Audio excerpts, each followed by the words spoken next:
我们现在来跟各位老师讲一下有关于语文课的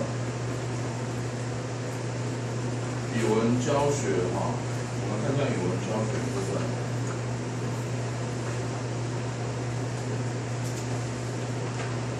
基本上呢，你们那个讲义的字会有一点小，那基本上那本讲义就是按照这本书里面去，你可以看这个大本的书，然后后面有空白，可以当做笔记。来作为重点的，因为那个讲义有可能你上完课就丢掉了，可是这本书有可能在教学的过程当中时可能就用得到哈。那所以说你可以用书来参酌讲义的部分。那么上语文课，我们刚花了很多的时间去解释为什么要上语文课。目的是为了要有效率的提升学生的作文程度。我再讲一次哦，家长会问你这个问题哦。那语文课我不用上啊，那个在学校都有在上啊。学校以前，你知道为什么现在孩子这么可怜都要学作文吗？因为以前的孩子呢，那个有多一份的给我。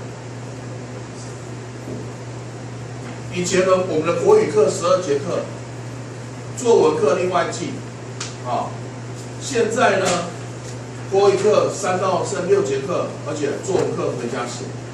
第一个，他上课的时间根本就不够，我很佩服现在的小孩子，他的聪明才智，他只上6节课就要赶上我们当初小时候的程度喽，那你现在看他们额外还要再多学什么电脑啊、乡土语文啊、乡土语言啊什么这些，里里口口不会不会。上课的时间缩短了，然后呢，要学的东西变多了，那当然就是很吃力了所以说现在的孩子为什么那么可怜？数学要到外面去补，英文也要到外面去补，因为学校上课时数根本不够嘛，你只上短短的2节课、5节课就要跟外国人对答如流，很容易。外国人他们自己的母语上课1周都要花10几个小时在上，我们不是母语，只花国中一个学期只是花6节课就要会英文程度就要会很好。事实上，台湾的小朋友真的是天才那真的要在这么短的时间内要能够学会，真的是很不容易。可是呢，所以我一点都不担心台湾的竞争力在这么糟糕的教育体制之下呢，还能够生存下来也算是奇迹台湾奇迹。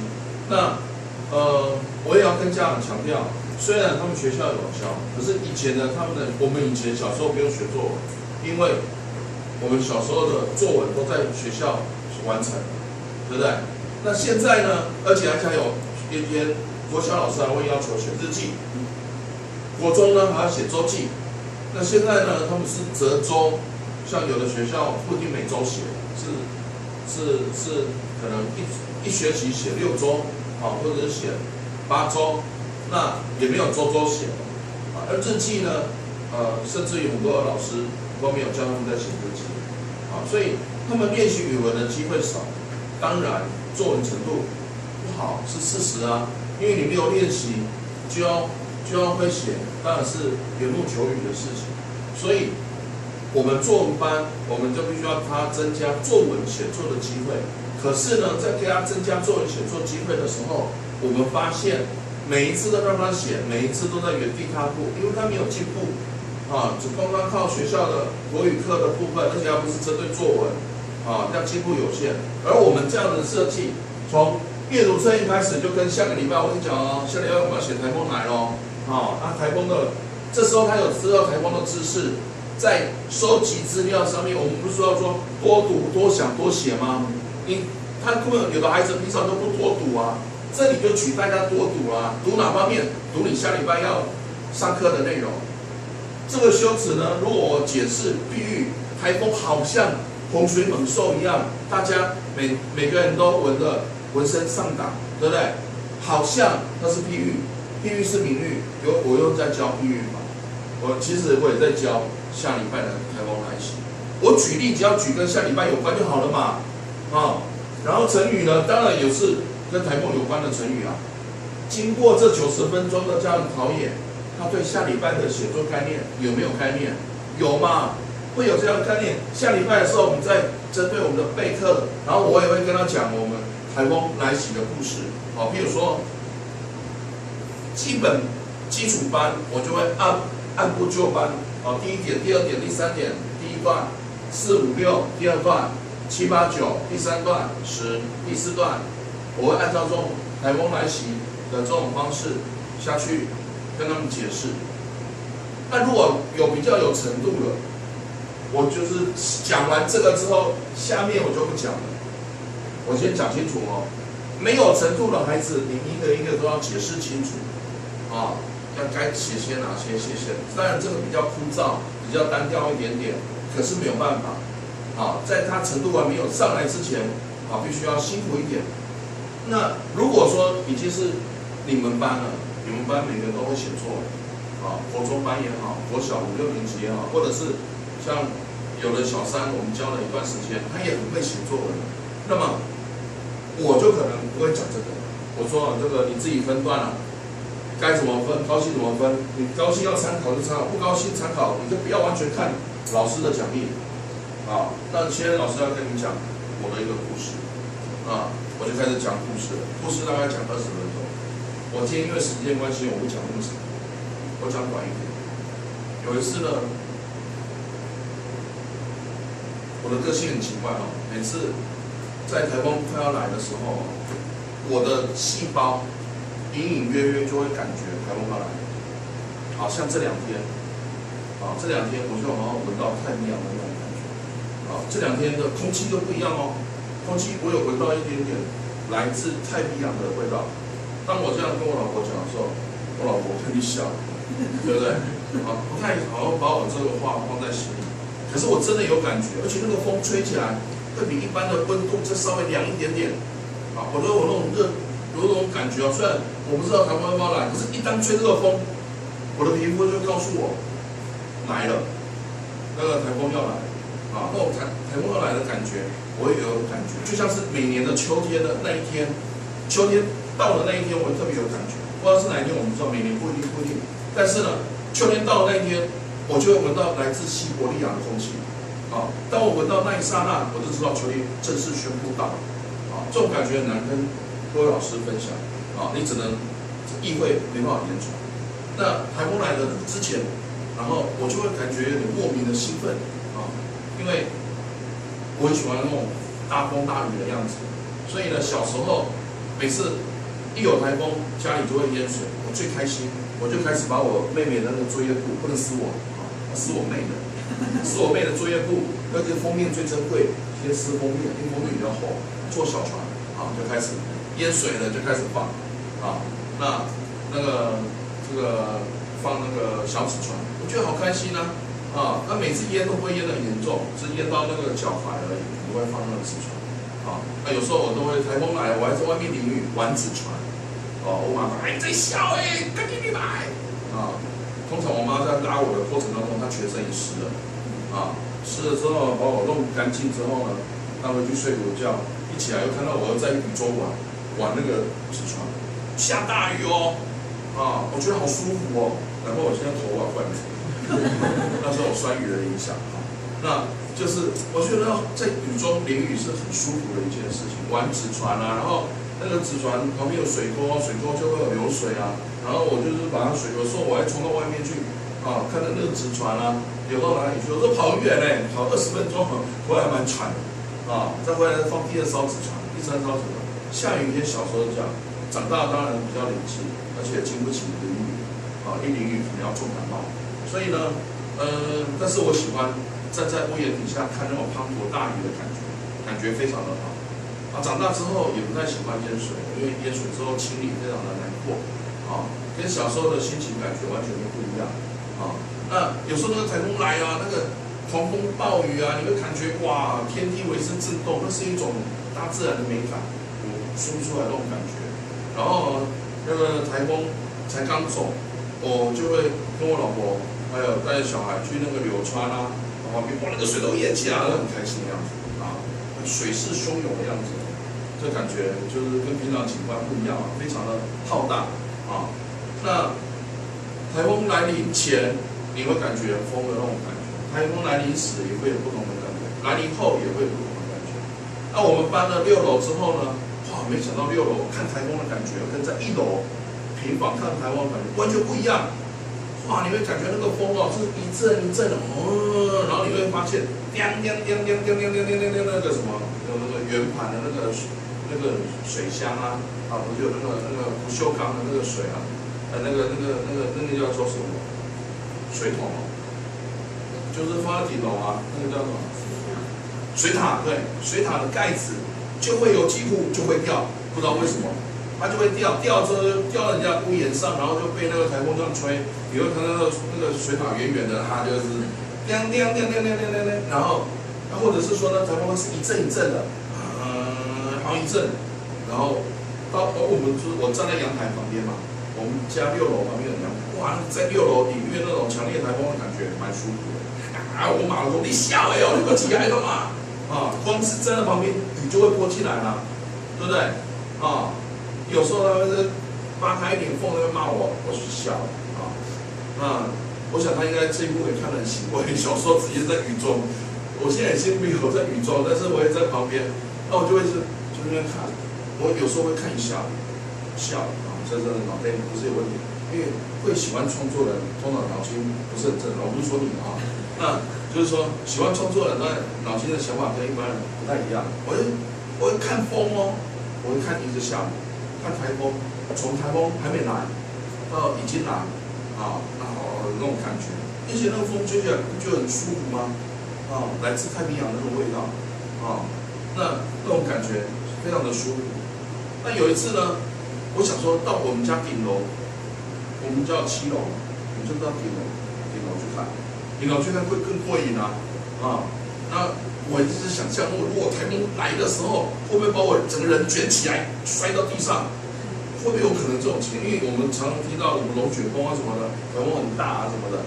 后来有一次，就是那一年来2个台风，第2个就是超级强烈台风，而且来之前都没什么征兆就是听气象报告，我们看都没什么，台中都没什么，风雨非常宁静就呢，那天下午好像是3点多的时候，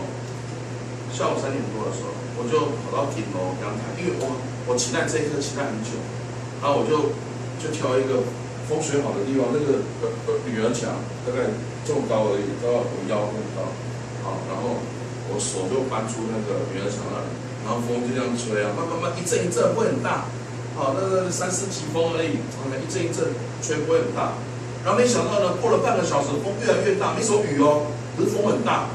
雨大概不会把让衣服弄湿，那种雨不会大到把雨弄湿，可是衣服弄湿，可是风已经开始慢慢变大了。结果呢，一个瞬间，把我们家那个顶楼的阳台那个门安全门上锁了，砰一声上锁。我本来不以为意，上锁就上锁，还继续吹风，吹到雨水光裂了，傍晚了，我老婆在煮菜，我也闻到饭菜香，肚子也饿了，我准备要去。开门的时候，发现门锁起来，我就穿一个短裤，嘛无手洗，嘛无手机我没办法下去。我们家是在6楼，顶楼是，所以这里还有一个7楼，这6楼。这里是一个这个门被锁起来了，我本来还很惬意的在那边看。觉得天慢慢黑了，风这么大，爸爸去看台风去，为什么到现在没有回家？我现在就开始完蛋了，然后风越来越强，开始下雨了，我衣服开始湿了，慢慢湿了，然后呢，我就开始求救这里有一个那个橡皮圈的那个叫做水管，有那个很长的水管，黄色的。我想说要不要用水管垂吊这下去，可是当我垂吊下来，我80几公斤，那时候快90了。然后我想我在垂吊的过程当中，我已经脑海中已经浮现了好几幕，因为有白痴什么之类的，然后呢我好像就是那其中的一个白痴，因为摔死对不对？我脑海里面有那种社会新闻很多嘛，对不对？这从这边什么垂吊到6楼什么的。搬一搬，那就松手就摔死了。结果呢，这个恐怕不能支撑我的体重，恐怕我的背力也没办法支撑我这么肥胖的体重。当兵也许还可以，但我现在的手的背力，恐怕一跳下去就直接掉下去了，根本没办法捶。那怎么办？还好，因为我们家这里有那个遮雨棚嘛，遮雨棚呢里面就是客厅嘛。我儿子呢在我的房间打电脑，然后呢我太太在厨房煮，如果煮到一个观众会到客厅看电视，这就是我的好机会。我先拿旁边有一桶水，有那个积水，先往我们家那个阳台那里泼，他就会听到啪一声，很大声啊，就没人理我，水又过来了，没有人理我。后来呢，我就拿那个水管给它吮，结果呢睡下去之后，因为风吹到太大，它可以把那个水管吹成平行线。那个台风大到我要睡下去之后，那个水管是飘成90度，我要等到这阵风一边搬手，因为风很大，然后一边它拉住这个水管，然后等它吹下来，它可以这样吮，没人理我。后来我走到过来这里，推测是我儿子。应该会看到，从那个上面的水管会顺到这个窗户，他在打电脑，我想说打到窗户应该水会打窗户，应该会吧？结果呢，这样子打没什么效果，他们两个都非常我们现在现场还原，我想你那时候有看到我在顺窗户吗？有，你有看到？为什么不来救我？我以为有人画，有人画啊？好，请问一下。林老师，你没有看到这条水管吗？有啊。你有没有听到那个水管的声音？没有。没有。那有看到水管，为什么不来研究？顶楼那个可能那个手力阿上没有弄好，都吹下来啊。你不想要把它挂好吗？等风雨来临还是不过。我发挥空苦心，虽然那时候台风已经来了，外面台风开始狂风大作，我已经拧得跟落汤鸡一样，还在那边输水管。那非常可怜。最糟糕的是风越来越强，那是超级强烈台风，强到我已经不能搬住了，我必须要趴在地上，因为地上是湿的已经有积水了，我只能把我额头抬高，然后呢靠在墙角，整个人趴着，因为我觉得有一股吸力要把我整个人吸起来，抬出去外面。那个有生以来我没有这种感觉过，你地上都没得抓。都是平的地上都是平，连石头都没得抓，我只能缩在墙角，然后用我的贴壁功。台风来了，快要来了，那一阵风，我就有感觉了，因为台风呼越来越大声，我一听到那呼，就赶快趴着，然后最大声的那一刻就会从我头上这样过去，我就感觉有一股吸力跟卷力要把我卷出来，然后抬起来，已经身上屁股已经稍微往上翘了那种感觉，吓死了。我不晓得我可以熬过几次，因为我力气会用到没了嘛。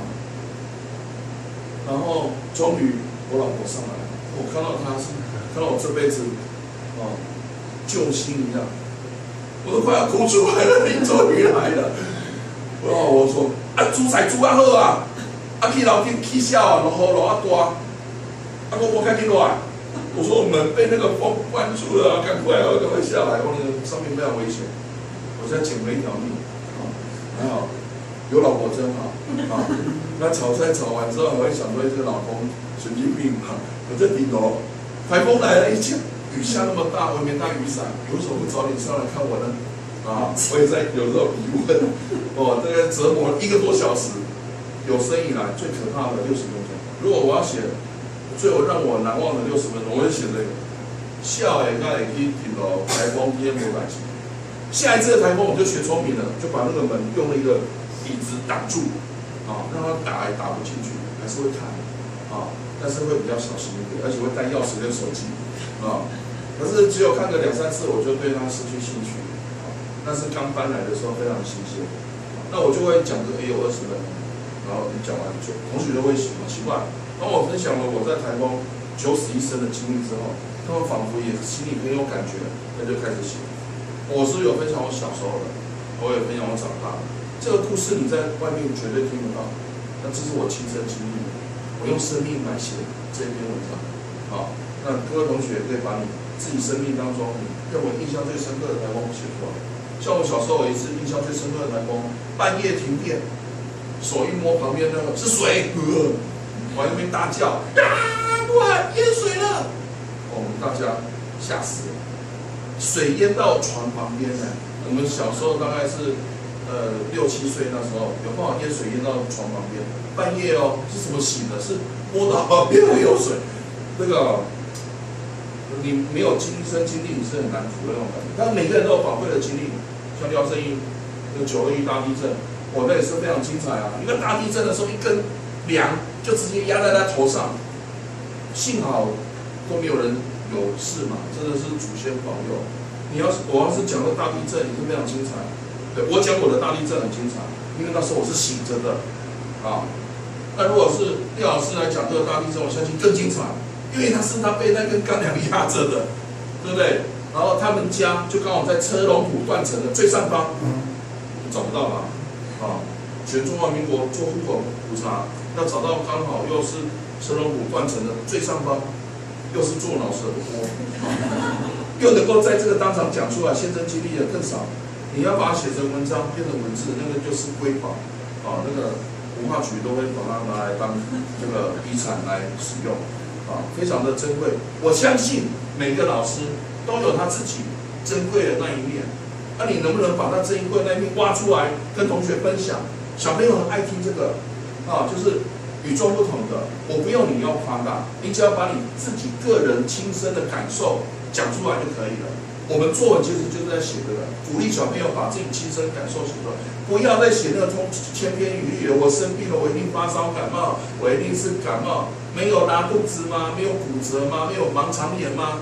有盲肠炎的举手，有同学2个，有同学说我有疝气，对，也可以写啊，为什么不能写？要把它写什么时候？要把它写得非常的形容，非常的具体，对不对？然后妈妈说那个是肠子跑出来，并不是什么小鸡鸡变大什么之类。我说可以比较文雅一点啊，或者什么之类可以稍微修饰。他可以有的学生，当你你很难匪夷所思，因为不同的学生都会有不同的经验啊，不同生的你会笑都笑死。所以我很喜欢上作文，就是这样，写作文、上作文课啊，或者是写作文，没有一天我会觉得就是很无聊、很枯燥乏味。不同的学生写同一个题目都有不同的反应，会有不同的结果。写什么那个火山爆发时，他就会把他爸爸妈妈昨天晚上拿菜刀出来比划的事情拿出来讲。我说这个你可以稍微分享，但是尽量不要写这个，有没有别的？还有啊，我拿那个什么铅笔去戳哥哥的事，这也太暴力了吧？还会比较好一点点就是他也许他可以把他自己的身边的可能我们平常都听不到的故事，小朋友很容易就讲出来了你可能要把它稍微修饰一下什么之类的有时候呢。当然这也是教学的内容好，那我们现在就是我刚就讲，为什么上语文课？语文课都是为了作文课做准备，所以当家长问说为什么要上语文课，你就很清楚的了解你可以跟他讲这个的立场，因为并不是每个地方他都会上语文课。好，那这往往都是我们的卖点。我们像这几天有很多学生家长我跟他做这个解释，他非常赞同赞同我们这样的教学理念。那你要注意上课的秩序，上课的秩序这是最重要的。如果没有好的上课秩序，就不要遑论什么好的学习效果。所以秩序一定要先管好。我再强调一次如果爱讲话，像你们没有小朋友像你们正平班那么安静，一定是东讲一个西讲一个，所以你要叫他养成举手。你没有举手就不会点你，点你才可以讲，没有点你就举手乱讲扩张。类似像这样，让孩子专注的方法。问问题就是让他可以专注。有的人心里在想家里的阿花，那我就开始抽钱，对不对？他一提到抽钱，立刻精神又抖擞起来。然后呢，有问有答，答对可以盖章，彼此互动就能够有。我一直强调寓教于乐。谁说教书是很枯燥？我好喜欢教书啊！我觉得教书很自然、很快乐，然后分享我自己的事情，又可以我钱赚，为什么不好？对不对？我觉得很快乐，所以我自己在上班的过程当中我是快乐的。改作文的过程当中也是快乐，当然有改那个很头痛的很不快乐，可是有改到那个很精彩的文章也会很激赏，也是快乐的。所以呢，寓教于乐，教学效果，我觉得你要工作我觉得工作有很多，你只要愿意做，不怕你找不到工作，对不对？可是你要找一个工作是自己每天去做都很开心的，每天都很开心。像我教作文教了10几年，我就好像是，你看我只要不备课，我就好像是个新手一样，菜鸟一样，对不对？我只要备了课之后，我再经过我的经验再去跟他演绎之后，我就觉得很快乐。每一堂都是新鲜的，每一堂都是有趣的，你都一点都不会觉得时间过得很快。你看我们现在时间这样过2个多小时了，作文班才1个半小时。你知道吗？如果你是平常在教作，早就结束了，下课升级啊！所以我每个月最开心的就是算我有几只，每个月我最开心这个来了几只，乘以几啊！我每次在上，他们在写作文，我就会花一点心思在点名表上开始去算，因为有时候班主任都会算错那班主任算错，再跟他要就不好意思可是你也要算他真的算错，你也要跟他讲不好意思，他就说不好意思，怎么会这样？所以几乎他们不会帮我算的，多算的我也会喊他有时候也会多算给我有时候会少算所以我的乐趣就是在算这个学生人数那让孩子专注的方法是很简单的那每个学生都有表现的机会，所以我们要轮流就你成语能力很强，我不能每次让你成语都你答那怎么办？来，知道盖得上，那怎么办？4号，3、1、2、对，合体没错，我刚刚有讲过了，对不对？不能老是让那么特殊的这个同学会的永远会，不会的永远不会，因为他还没有上过你的作文课还没有教他不会是正常的所以你要让他合体。你答完之后，你要隔一题就看你答，或看人家答。你也答对，你要隔一题，大家都公平的。只要游戏规则提前讲好，就不会有不公平的。学生会抗议不公平，就是你游戏规则没照着做，或者是没有约法3章，那他才会觉得不公平。要合体抢答，要分组竞赛。有时候呢，我会说这5个人一组，这5个人一组，分组，然后最赢的那一组盖3两章，最输的那一组盖2章，他们才差1个章，就还好。你比较差距越多，会制造你的那个秩序的混乱我的目的是要有趣，我的目的是要让你集中精神，我的目的不是让你去吵架，通通都有讲有时候一口气举10个人，我10个人都会让他答10个人都答对了，10个人都盖章，有时候我会这样。尤其是特别木讷的学生我们可以看得出来，有人都不讲话，有特别木讷的学生，我就会特别点像那个郑老师完全都不说话了，我就开始列为第一注意的对象，然后要抽的话，明明是那个5号，我就会说7号那就会觉得今天的运气特别好，我抽7号事实上我看着5号念7号类似像这样的，就是你要特别注意，班上有什么特别沉默的或他都不看你的我最讨厌那个学生不看我。如果他不看我当然我现在越长越丑，不看是正常的，但是他不看就表示有问题，他心里面在想家里所以你一定要想办法把他的注意力再拉回来。所以刚刚就一直在看那个讲义非常用功，所以就引起我的注意那了解了吗？如果说太恶心的话，不一定只看我你还可以看讲义一下呼吸，深呼吸。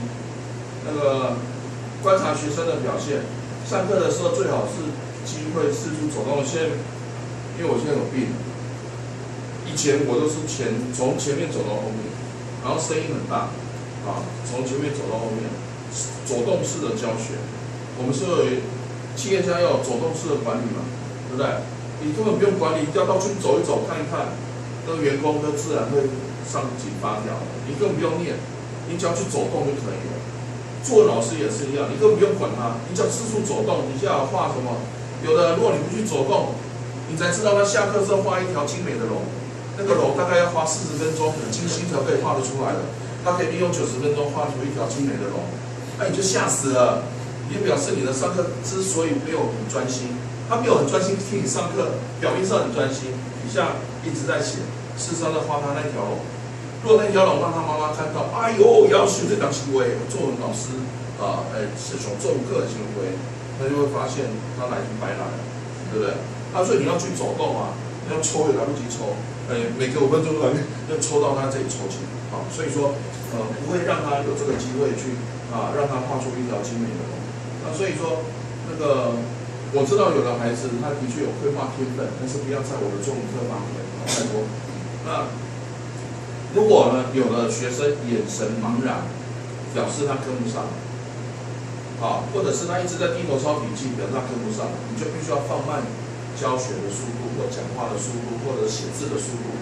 你要看他，有时候我都要求学生抄笔记尤其是成语，上成语这16个成语他一定要抄起来。然后我上成语的顺序就是第1题到第10题的顺序，往往会这样。如果程度好的，我可以不要这样；程度不好的，我第1题的顺序就是我的那个讲义上面的顺序。老师听得懂吗？好，我再讲一次。台风来袭的第1题，台风挟着雷霆万钧之势朝台湾本岛而来。第1题，我在上的时候我就说，有一个成语声势浩大，叫做什么？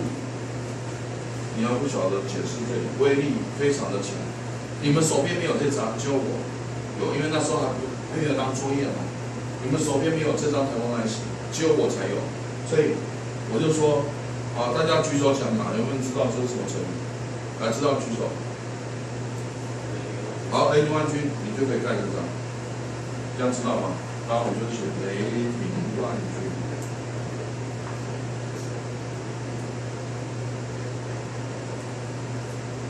好，那个我要合起来。对，讲义合起来。假设你们没有这个讲义，对不对？好，我现在上第2题、第3、第4、第5、第6、第9，第10题。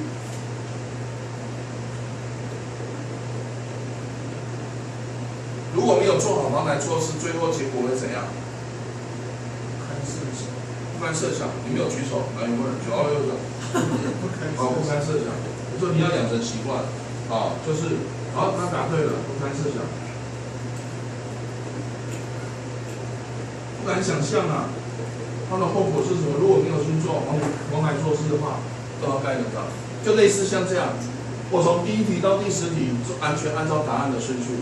好，这时候发回家作业，我就把回家作业发了。回家作业然后同学回去要记得写这样子。如果不会写的，聪明的孩子他大概就知道第1题、第2题老师都好按照答案的顺序有的很聪明，他就会直接找草，连看内容都不看。那有的呢比较笨，他就会一题一题去看，也没关系。那有的更笨的，我就会把他叫到身边我跟你讲老师的答案的顺序就是这个讲义的顺序。你在写题目的时候，你要看他题目再对一次，好不好？对，看看答案对不对。如果对你就写。有的程度真的比较差，有的就小3或小2，他真的程度比较差。因为你们是混班嘛，你们可能是小2、小3、小4一班嘛，然后小5、小6一班嘛。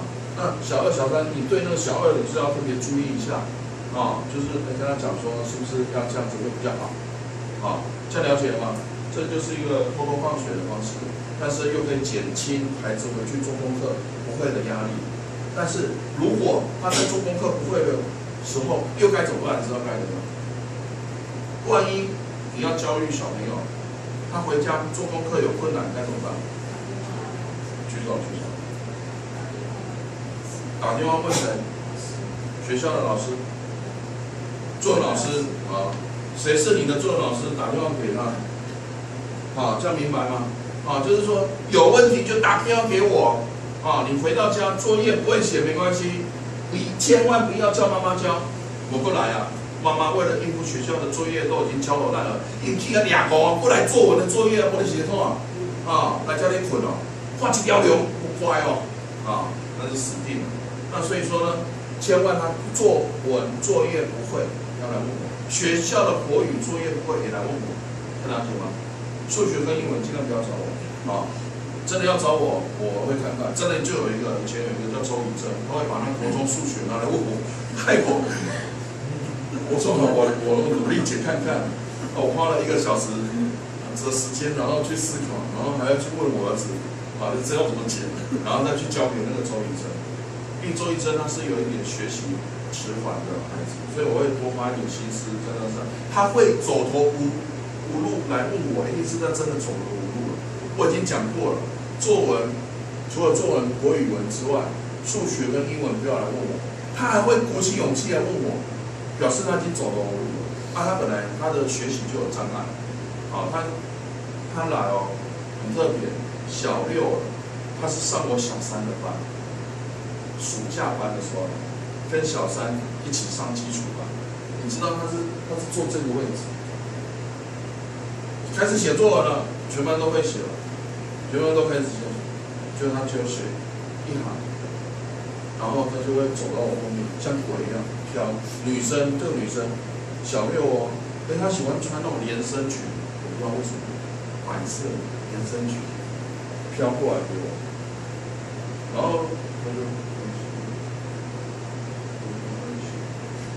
就讲，我就说我跟你讲第1段你应该要怎么写，就跟他讲，他就回来，超过5分钟，就这样，有点怕我第一次遇到这种学生就是我后来发现他可能在那个发展上面也有困难然后呢，我花了好多的心思去教。就是跟他很有耐心的去跟他解释、跟他讲、跟他写。你知道吗？他一直跟着我到国3毕业，到了国中的时候，应该研究说他要升国中班了嘛。他说老师，我不要升国中班，我要在我原班上。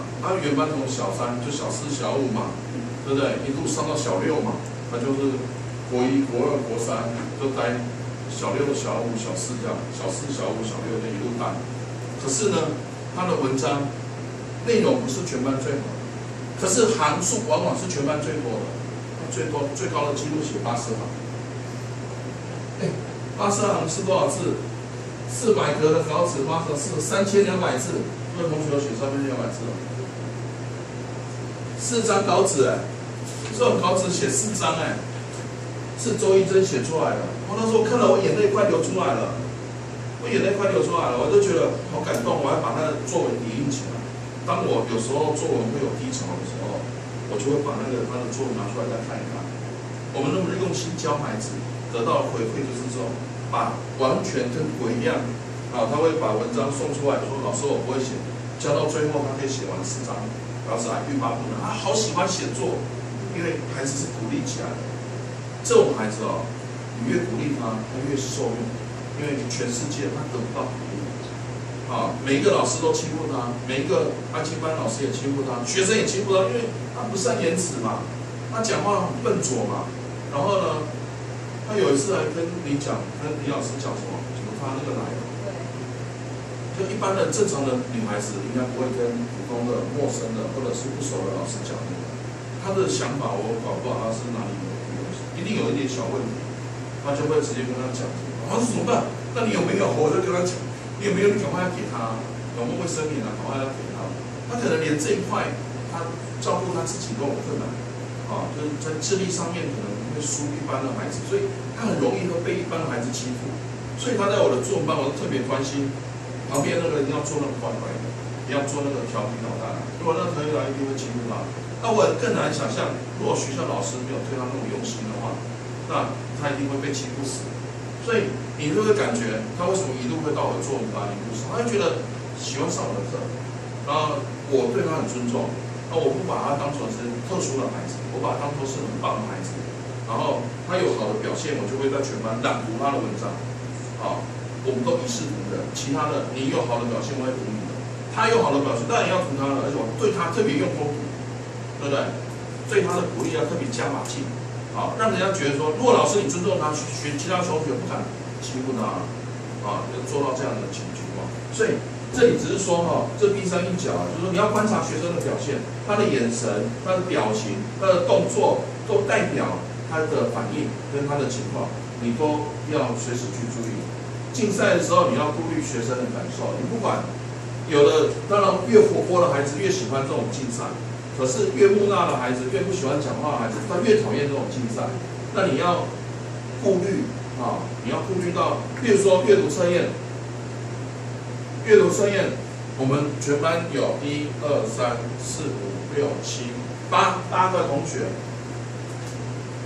，8个同学的阅读测验比赛，我只会挑前4名，目的就是为了要顾虑，有的他就是阅读能力很差，他没办法。他没办法跟得上啊！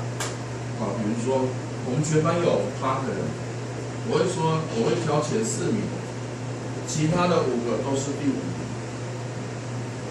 大家都盖3个章，都输赢了。可是呢，第4名的比较厉害啊，盖4个，第3名盖5个，第2名盖6个，第1名盖7个啊！哇，这么好！第1名可以盖7个，那我要当第1名，好，你要当第1名，有个条件，就是大家先比分数，再比速度。为什么要这么复杂？为了要顾虑学生的感受，又要顾虑那些积极表现好的孩子，又要顾虑那些程度比较差的孩子，他至少有3个基本章，不会绕人太多，那绕人太多也就少数1个了，对不对？他只绕第4个1个章而已，还好嘛，那而且每2个礼拜就有1次阅读测验。你想要阅读测验，你虽然第1次拿不到第1名，因为你不代表说你学了3个月之后拿不到第1名嘛，对不对？你从这时候开始回家多阅读。为什么这些孩子他能够拿第1名？是因为他回家常常阅读啊。我楼下有很多书，你也可以常常阅读啊。你就用这样的方式去鼓励他，你就可以改变你的人生啊，改变你的未来啊。那先比分数，再比速度。如果全班大家都100分，谁第1名？第一个交的第1名。所以写完，我先发下去，先盖好。然后呢，我说预备开始，才能翻开来。翻开来之后呢，就开始写，先写上姓名。第一个。姓名要写全名，你是3个字要写3个字，你不能只写2个字，或是写1个字，你不能再盖印章。我们玩一次好了，你这样讲，我们很抽象，对不对？我们来玩一次，我现在发下去，不能翻开来看哦，一翻开来只要偷瞄一点点，就是第5名，恭喜你，不用再比了，辛苦你，你直接就是跳第5名，好。张老师不用，就8个人而已，因为我一定对，那个对，没有，你不能翻开来，因为怕隔壁我讲会看到，我们必须要严格，我在这方面的要求是100%要公平，你也不能这样子透光，怎么都不行，好，第2个呢，我说预备开始，要翻开来。翻开来之后呢，小心不要割伤手。小心一点，不要这样子那么冲动。然后呢，写中文名字，不要写英文的，什么 Tony 啊、7啊、11那些都不要也不要写小名写你的全名。有的同学说，老师，那我的名字笔画有40-50画，怎么办？生力衰回家多练。你笔画再多也没有比我多啊，我是52画，如果你有比我多，再说。我在这一场的，我们那次也是10个人，我在公园上的这堂课，这是李文东老师教的课，我在公园，我是在那一次比赛的第1名，我很骄傲这样讲，那把尺还放在我的抽屉里面，塑胶纸100块，我把它当作是宝一样，我击败诸位作文老师。有的有大学毕业，有研究所毕业，有教育大学毕业，有成功大学毕业的。我是一个万能鸟专毕业，你知道吗？那种成就感之高，我写的时候手在抖。等一下你就可以试一下那种感觉题目很简单，都是小3的哲学。第1名也是支持。激今天我们第1名就给你这把尺，以后你看到这支尺，你就会说哦，这是韩城实训班又击败群雄啊，有老啊有少年呢，有国立大学有私立大学，有两专呢啊，还没有读大学啊，那你就可以知道说，这种竞争之激烈。然后呢，我那时候写字还在抖，写完之后我连检查名就哎呦。我右完之后就又一堆，全老师只听得出来，第一个右是我，就那次考试全班大家都100，第一个右就是我。颁奖，我那个卡背都麻起来，麻到头到尾，哦，好骄傲，我就觉得我是天生吃作文这一行饭，哦，感觉非常骄傲。好了，那等一下你要写全名哦，啊，我的名字。我还想说，我爸为什么给我取那么复杂的名字？他说要写全部，又不能潦草，我好用心的写我的名字。我怕我那李文忠老师看不懂，啊，又不能写的跟鬼画符。因为有的同学哦，抄写的时候，他就，哇，这是个名家。有时候你一定要讲清楚，他会叫这个出来。我说你要叫这个出来之后，你用个乐力。我要回图啊！你摕咧摕去手机好啊，那花7颗星。你要交一张符出来扣分哦。我先讲哦，现在也是哦，你们这8个如果交一张符出来，我会帮你再写个乐力让你贴回去啊。不要交这种乱七八糟，写整齐，写全名。然后呢，写完之后举手，然后用的时候尽量。笔放着，因为有的人又很激动，笔就射出来，又就出来了，就听啊，也不要那么激动，又就可以了。那因为这题目很简单，有可能大家都100分，所以我只要听得清楚谁是第一个又的后，这 OK 吗？有高血压、心脏病，我有这种药，我也要给吃。有没有老师要的？有高血压、心脏病，或有糖尿病什么之类的，先讲哦。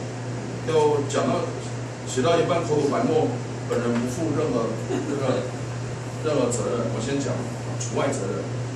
这样有没有问题？好，预备。我说翻开的时候才可以翻，翻开的时候才可以翻。预备，我们这个做完了，等一下做完之后。我们会等一下请我们的美丽的助理老师来批改，10分钟就可以开始讲。这是一个成语故事，对，开始。空白处写姓名，空白处写姓名，写完举手答右。然后写完，我们今天就可以下课了。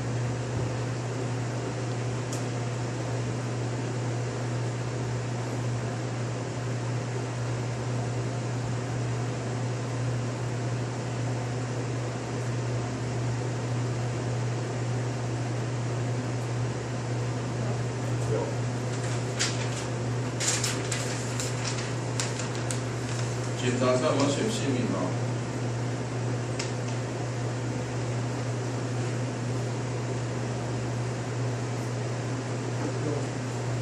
通常都是要用签名写的，这是如果我没有特别宣布，你用圆珠笔签名就可以。原则上平常是要用签名。好，比较。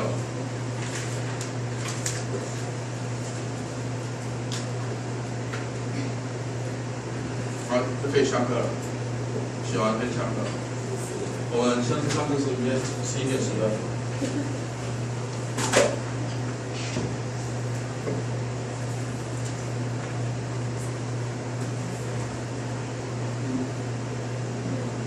李老师，你让他去看，这第一本，咱们在这里，没有做过。